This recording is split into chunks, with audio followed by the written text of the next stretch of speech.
వెండితెరపై నవరసాలను పండించే ప్రకాశ్ రాజ్ నిజ జీవితంలో మాత్రం కేవలం విద్వేషం అనే రసాన్నే నమ్ముకున్నారని నటుడు నాగా మహేష్ తీవ్రస్థాయిలో ధ్వజమెత్తారు.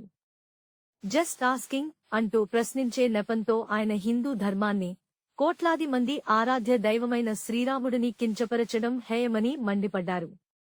ప్రకాశ్ రాజ్ తన తల్లి నమ్మకాన్ని గౌరవిస్తూ చర్చికి వెళ్లినప్పుడు అందరూ ఆయన్ని సంస్కారవంతుడిగా చూశారని, కాని అదే వ్యక్తి శ్రీరాముడిని అవహేళన చేసినప్పుడు ఆయనలోని సంకుచిత బుద్ధి బయటపడిందని వ్యాఖ్యానించారు.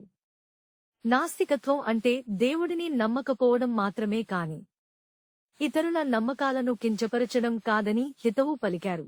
లక్ష్మణుడిని రాముడు లక్కీ అని పిలుస్తారని, రావణుడి తోటలో పండ్లు దొంగిలించారని, దానికి శూర్పణఖ జీఎస్టీతో బిల్లు వేసిందంటూ ప్రకాశ్ రాజ్ చేసిన వెకిలి వ్యాఖ్యలు ఆయన ఉన్మాదానికి పరాకాష్ట అని ఎండగట్టారు.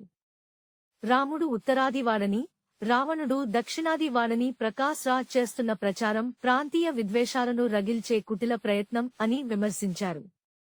ప్రధాని మోదీ, బీజేపీపై ఉన్న వ్యక్తిగత వ్యతిరేకతను ప్రకాశ్ రాజ్ ఒక మతంపై ద్వేషంగా మార్చుకుంటున్నారని, ఇది ఆయన వినాశనానికే దారితీస్తుందని నాగా మహేష్ హెచ్చరించారు. For more videos subscribe to BCN channel. గంట మర్చిపోకండి, కొట్టేసేయండి.